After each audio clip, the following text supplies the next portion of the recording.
eu sou o comandante Padilha, o coordenador do grupo de CETEM, Ciência, Tecnologia, Engenharia, Matemática e Inovação. Nós somos subordinados ao Departamento Cultural do Clube Naval, que é o comandante Osmar Boa Vista. Nós agradecemos ao almirante Rui da Fonseca Elia, nosso presidente do clube, que nos cedeu este salão histórico para a nossa palestra. Hoje nós estamos em festa, com o auditório praticamente lotado aqui. Realmente o assunto é muito interessante. Eu gostaria de destacar inicialmente que esta palestra e outras que eu vou citar aqui se devem principalmente ao esforço do nosso coordenador técnico, que é o comandante Joel Medeiros. Ele é um homem de grande saber e que procura pensar e agir. E assim ele tem feito todas as palestras aqui do nosso CETEM. Um homem dinâmico que promove sempre essas palestras com esse público que nós estamos vendo hoje aqui. O comandante Joel é um dos nossos coordenadores técnicos. Hoje ele é um dos responsáveis por essa palestra. O nosso grupo, ele tem outras palestras programadas. A próxima palestra vai ser no dia 1º de abril, sobre guerra eletrônica. Um assunto muito interessante, cujo mediador será o almirante Pier Antônio. Nós também teremos, no dia 30 de abril, uma palestra muito interessante, um painel sobre ciências renováveis, que será presidido pelo Dr. Leonan, que é o presidente da Comissão de Energia Nuclear. Teremos também, em maio, mais uma palestra do comandante Joel, que é o 5G, que é o que realmente existe de mais avançado em termos de telecomunicações. Mas hoje, a nossa comunidade marítima aqui presente, eu saúdo em nome do almirante Roberto e de todos os que estão aqui presentes, autoridades, a alegria que a gente sente em ter propiciado essa reunião de cabeças pensantes no assunto da automação dos nossos navios. Eu vou chamar agora o nosso mediador, que é o doutor, ele é vice-almirante, ele é doutor em Ciências Navais, almirante Pimentel, que foi diretor cultural do clube, que vai conduzir como mediador a nossa palestra. A nossa programação vai incluir até às 16 horas e depois teremos um cafezinho para fazer as inscrições, que serão por WhatsApp ou por papeleta escrita que estão aqui comigo. E, em seguida, nesse intervalo, os senhores poderão ver uma demonstração feita pelo engenheiro Lourenço sobre um protótipo de uma embarcação que funciona e que já fez várias demonstrações aqui na Lagoa Rodrigo de Freitas e fará outras, que eu vou combinar com eles, sobre a automação dos navios. É muito importante, ele saiu do Clube Naval, foi até ao Caiçaras e voltou com uma programação feita previamente pelo engenheiro. É muito interessante vocês observarem ao final esse protótipo que existe lá. Por favor, almirante Pimentel.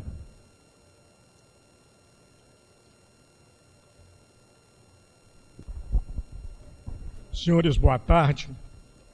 Para mim é uma satisfação voltar ao Clube Naval na condição de mediador dessa palestra interessantíssima do dia de hoje. Mas antes de mais nada, eu gostaria de, primeiro, agradecer a presença do almirante Roberto Gondim, diretor de Portos e Costas, meu amigo há muitos anos. O almirante Lima Filho, presidente do Tribunal Marítimo, também meu amigo, ambos meus ex-oficiais, a minha vida na Marinha, que eu tenho boas recordações e foram sempre excelentes oficiais trabalhando comigo. Mas hoje eu quero ressaltar, muito importante aqui, é a presença de vários alunos do Colégio Naval, colégio que eu fui comandante. E a presença de vocês, alunos, aqui tem um significado muito grande, porque o que vai ser discutido e conversado aqui hoje, vocês é que estarão executando na realidade isso. Daqui a 10 anos vocês já estarão sendo tenente a bordo, mas daqui a 20 anos vocês já serão comandantes e estarão dando cadência nesse assunto na Marinha. Portanto, a vinda de vocês aqui, eu achei muito feliz, fiquei muito satisfeito quando soube que vocês viriam. Quero que vocês transmitam ao comandante do Colégio Naval meus agradecimentos. Posteriormente, vou fazer esse agradecimento a ele e enaltecer isso. Porque o futuro, as pessoas mais jovens é que realmente que fazem o futuro acontecer. Bom, o tema serão navios autônomos. Navios autônomos, a ideia do grupo de trazer esse tema hoje para aqui, para ser debatido e ser apresentado, para vocês terem uma ideia, a própria IMO, ela ainda não tem uma legislação definida para isso. Alguns países já têm se adiantado nisso. Eu quero primeiro falar de navios de longo curso, navio de cabotagem e navios portuários, primeiro. Há alguns trabalhos na Noruega em navegações autônomas funcionando em portos, na Noruega.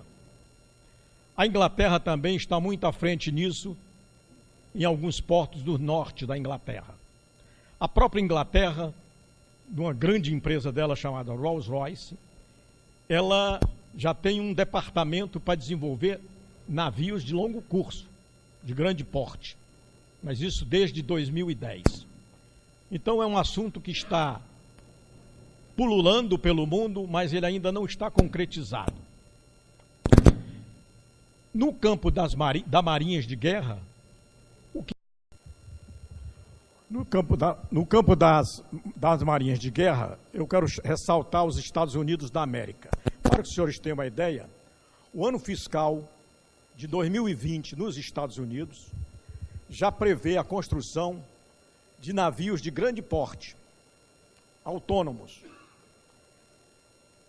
Fora isso, eles já trabalham também com embarcações autônomas para medidas de minagem de portos, medidas de contraminagem e também de colocação de boias radiassônicas em ambientes marítimos em que sejam do interesse do controle deles de aproximação. Fora isso, a literatura já está cheia também de robôs submarinos que fazem mergulhos no mar e com inúmeros papéis, principalmente de descobrir destroços, resgates no fundo do mar, etc, etc. Então, o tema é extremamente interessante, mas eu diria que o aluno do Colégio Naval é aquele que realmente vai se beneficiar de todo esse trabalho de hoje. No que tange a Marinha Mercante, eu quero chamar a atenção também de um ponto interessante. Toda vida que um tema desse vem aqui a público, o primeiro problema é se discutir e os desempregos que isso causa. Realmente, isso poderá causar desempregos, como poderá trazer empregos. Mas é inexorável o futuro disso. O mundo se globalizou, os países que lideram isso cada dia têm menos populações. O desemprego deles não é nem natural, é porque realmente já tem menos população.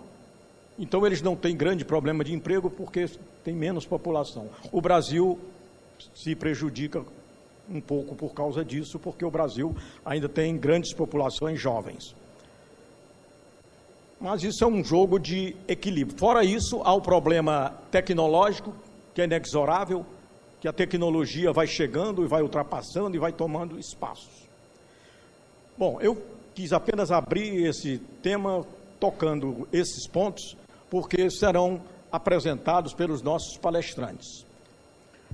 Os nossos trabalhos serão conduzidos da seguinte maneira: teremos palestras de 20 minutos para cada palestrante, teremos primeiramente 2 palestras iniciais para tratar dos problemas administrativos no mar. São as 2 primeiras palestras. Faremos um intervalo de cerca de 10 minutos e faremos as seguintes palestras, que tratarão da parte tecnológica, parte de tecnologia e parte de operação e controle disso. São as duas palestras seguintes. Quero também chamar a atenção que aqui no fundo tem uma embarcação autônoma construída no Brasil por engenheiros brasileiros, por uma empresa pequena, mas construída e que funciona. Eu mesmo sou testemunho porque assisti a validação dessa pequena embarcação por acaso. Eu nem tinha relação, nem conhecia a empresa. Estava passando na lagoa no meu dia a dia, andando e vi uma embarcação autônoma. Eu disse, aquilo só pode ser um drone. O que aquele drone está fazendo dentro d'água? E entrei no clube do Piraquê e vi uns rapazes com computador e manejando o computador. Eu me aproximei deles e perguntei se aquilo era realmente, eles estavam controlando aquela embarcação, e era. Então, essa empresa convidou, o comandante Joel teve a gentileza de convidar a empresa para vir aqui para apresentar o seu produto, para mostrar que o Brasil pode ser melhor. O Brasil pode fazer coisas boas. Sem eles saberem disso, eles já estavam fazendo isso. Uma embarcaçãozinha dessa, para quem é de marinha, foi de marinha, pode verificar profundidades de portos, né? Pode fazer uma série de profundidades de portos extremamente importantes. Pode traçar aqueles planos de minagem de canal, em várias coisas. Isso depende apenas do material, do pacote eletrônico, ou pacote mecânico, se põe dentro da embarcação, que hoje ela é pequena, mas ela pode se tornar muito maior. Dito isso, eu não quero mais tomar o tempo de vocês. Quero convidar, então, os senhores palestrantes para virem ocupar a mesa comigo. Eu convido o comandante Roberto Martins, que será o primeiro palestrante de hoje, o doutor Levenciano, que será o nosso segundo palestrante, convidar o professor Lorival Moreira e, por último, o doutor Valdo Russo. Isto posto, comandante, o senhor então tem 20 minutos para apresentar a sua palestra. Muito obrigado aqui. Bom, boa tarde, senhores. Sou o comandante Roberto Martins e eu agradeço esse honroso convite que me foi feito pelo Clube Naval de poder estar aqui com os senhores nessa tarde. Devo dizer que esse assunto é um assunto que eu sou um entusiasta da área de automação, da área de controle, da área de sistemas. Trabalhei muitos anos na Marinha nessa área. E a ideia é falar rapidamente, em 20 minutos que eu tenho, sobre... Atualmente eu estou com o Departamento de Vistoria Naval na Diretoria de Portos e Costas, e já comecei a fazer parte de um grupo de trabalho que lá foi instituído, foi criado, sobre esse tema de navios autônomos.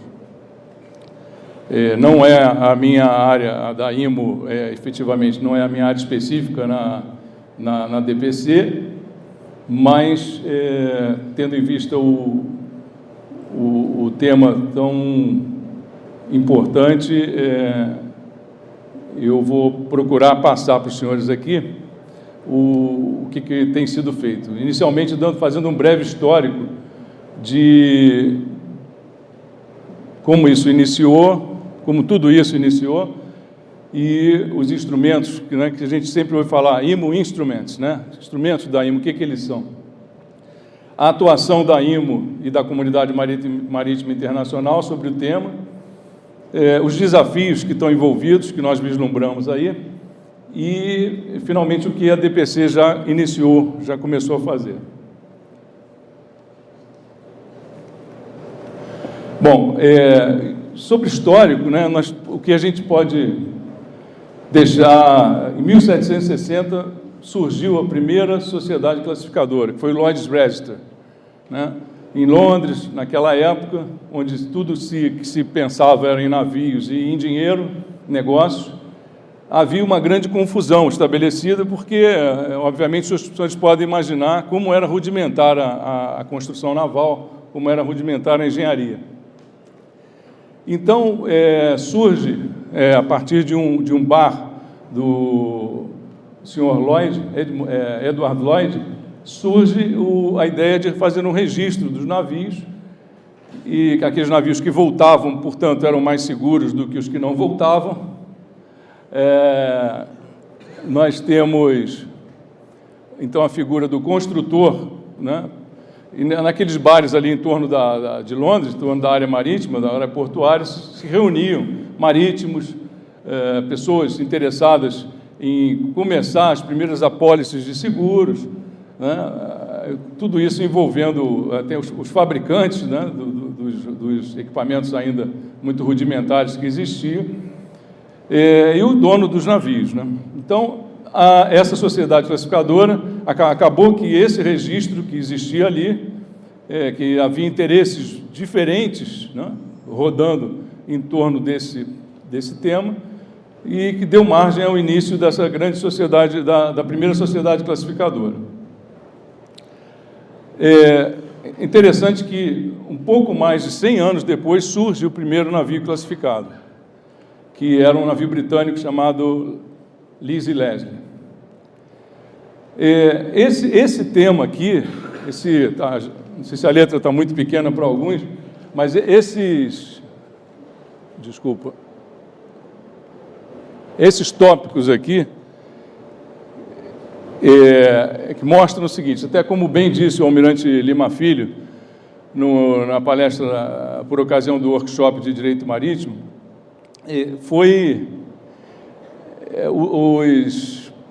as regras, as convenções, elas surgem, as novas regras, as novas convenções, elas surgem em função de dois principais fatos, ou por acidente, ou pela virada num arrasto de tecnologia. Então, nós tivemos aí o Titanic, em 1912, fazendo com esse acidente, provocando, 2 anos depois, a primeira reunião internacional.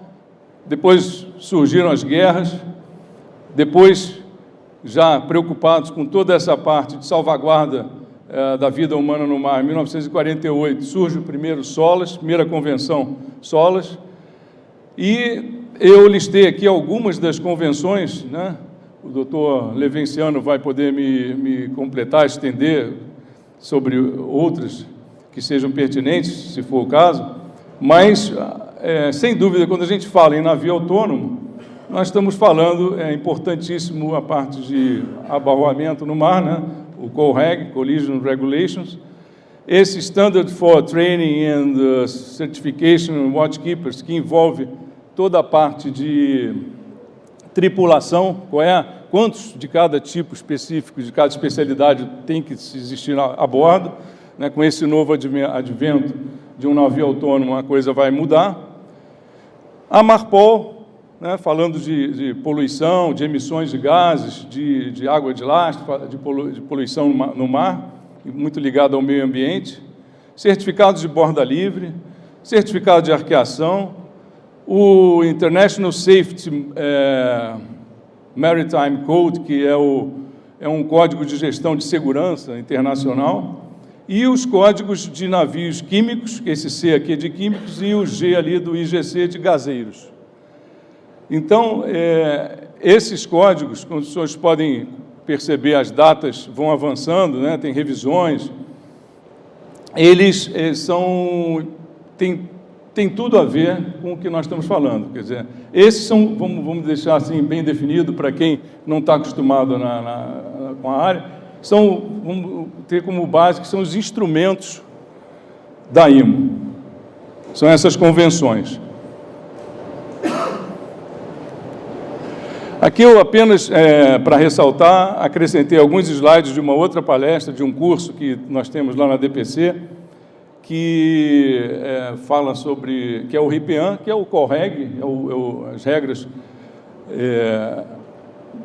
regulamentações para evitar abarroamentos no mar, do Regulamento Internacional para evitar abarroamento no mar, 1972. Na realidade, ele entrou em vigor, ele foi adotado pela IMO em 72 e entrou em vigor em 77, de forma que todas as embarcações em mar aberto e em todas as águas a isso ligadas, navegáveis por navios de alto mar, regras especiais depois foram acrescentadas para águas interiores, 38 regras, 4 anexos, e as emendas que ele sofreu nos anos subsequentes. Aqui apenas uma geral sobre do que ele trata, né? Eu coloquei esse como um exemplo porque vai ser motivo certamente, de muita atenção essa convenção. Bom, aqui, continuando o nosso histórico, então, o desenvolvimento de embarcações autônomas, o ritmo tem aumentado muito nos últimos anos, como o almirante Pimentel citou, com a entrada em operação de uma grande quantidade relevante de embarcações. Esse tipo de embarcação está muito ligado, como os senhores sabem, a sistemas de robótica, de inteligência artificial, de sistemas de comunicações satélite, atualmente presente em vários setores dos diversos modais de transporte. Então, foi adotado, né, pela Comunidade Marítima Internacional, pela IMO também, o termo Maritime Autonomous Surface Ship, que é MASS, e o Comitê de Segurança Marítima da IMO, nessa reunião de 98, de junho MCS 98, número 98, na reunião de junho de 2017, adotou esse termo para designar estas embarcações.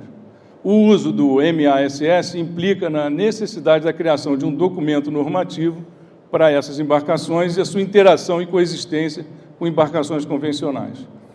Então, esse assunto está em estudo no âmbito da IMO atualmente. Então, o que a IMO reconheceu? O que esse primeiro sumário executivo reconheceu? Eles reconheceram a necessidade de uma moldura regulatória para esses navios, né, para a interação e coexistência com os navios tripulados. Esse documento convida então, o Comitê de Segurança Marítima da IMO a providenciar um exercício de escopo regulatório. Com que finalidade? De estabelecer a extensão dessa moldura, ou seja, na realidade, o que ele está querendo dizer aí? Tudo que vai ter que mudar nessas convenções para atender à nova realidade. E que realidade a gente quer, né? Que é muito importante. O trabalho desse comitê, então, iniciou em maio. Principais termos de referência incluíram o quê? Desenvolver esse escopo regulatório, esse framework, essa moldura regulatória, desenvolver um plano de trabalho e considerar a necessidade de estabelecer um mecanismo para compartilhar informações dentro e fora da IMO. Então, o secretariado da IMO estabeleceu uma força-tarefa e foi elaborado na Inglaterra por um grupo de trabalho chamado MASR Work Group, né, grupo de trabalho, um Code of Practice, que eles chamaram, né, que é um código de prática que foi publicado por essa organização Maritime UK, por meio da Sociedade de Indústrias Marítimas. Então, foi com uma reunião de indústrias marítimas inglesas que montou esse primeiro documento. Isso eu estou falando só de Inglaterra, mas existem esforços sendo feitos por outros países e que estão ajudando a IMO. Inclusive, um esforço que nós vamos comentar melhor aí, o doutor Levenciano, que é o esforço do Comitê Marítimo Internacional ligado a toda a parte jurídica, comercial, que tem super apoiado a IMO nesse sentido. Então, o que foi esse documento? Ele foi revisado esse documento que eu falei, ele foi revisado pela UK, né, Maritime and Coast Guard Agency, quer dizer, ele foi revisado pela, vamos dizer, entre aspas, aqui, pela DPC inglesa, pela DPC britânica, e ele irá precisar conduzir um número de processos regulatórios até alcançar a situação suficiente para publicar oficialmente um documento dessa envergadura. Nós não temos, isso não é assim rápido, como os senhores podem imaginar. Bom, além desse exercício de escrever o código de regras e alterações que deverão ser inseridos,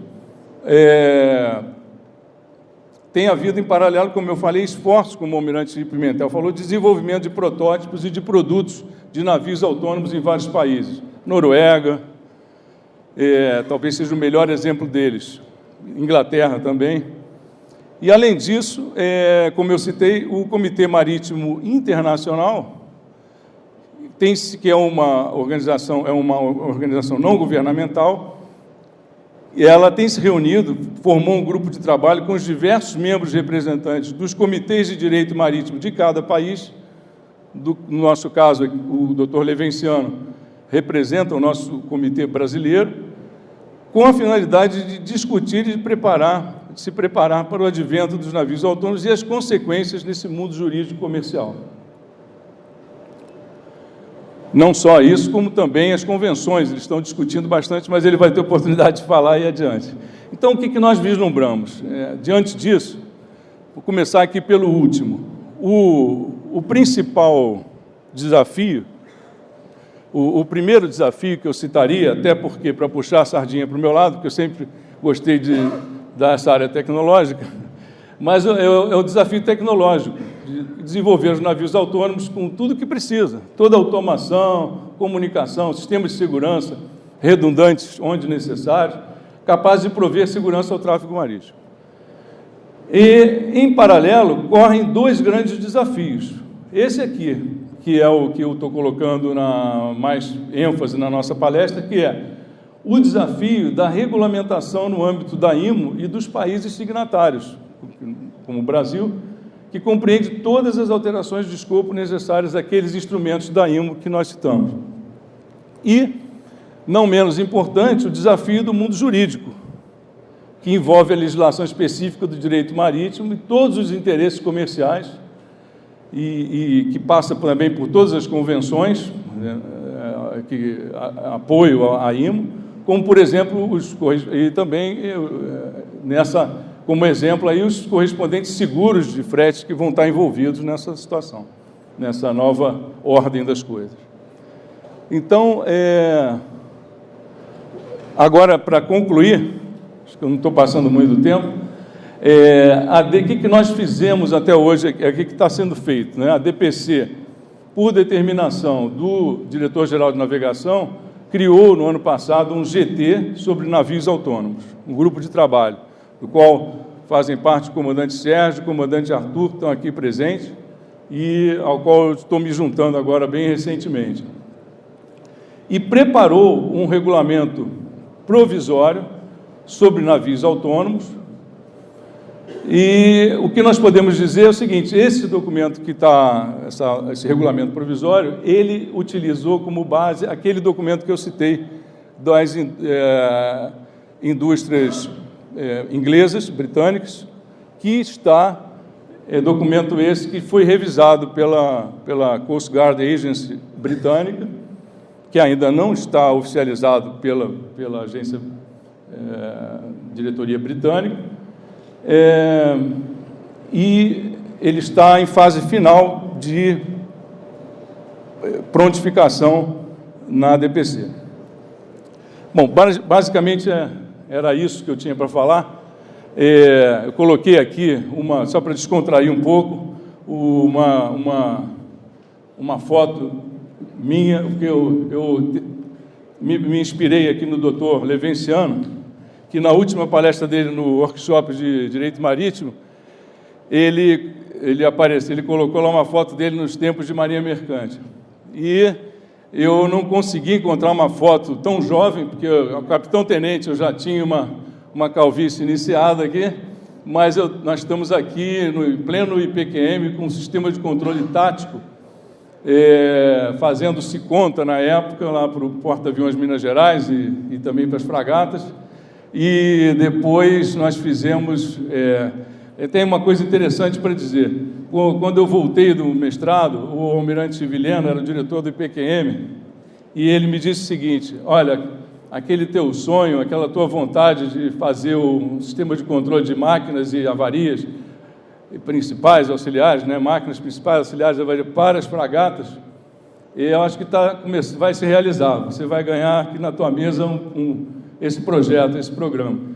E é interessante que hoje, né, eu ainda vejo as corvetas a corveta Barroso, a corveta Júlio de Noronha,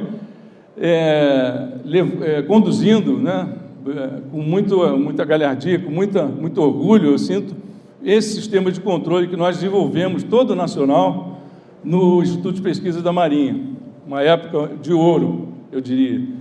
E também os mesmos desafios, comparando as épocas. Tá? Você vai fazer um sistema, você vai colocar controle de avarias, vai ter isso, vai ter inteligência artificial, sei que o maquinista não vai... Falei, não, a gente quer fazer uma coisa que seja útil, que vá melhorar, que vá atender. E o sistema está atendendo, tem atendido muito bem. Então, eu estou comparando as épocas, né? Hoje, é claro, esse sonho é muito maior, mas eu tenho certeza, como o almirante Pimentel comentou, que nós temos plenas condições de fazer muita coisa nesse país, desenvolver muitos sistemas. É basicamente isso que eu tinha para dizer para os senhores, e muito obrigado.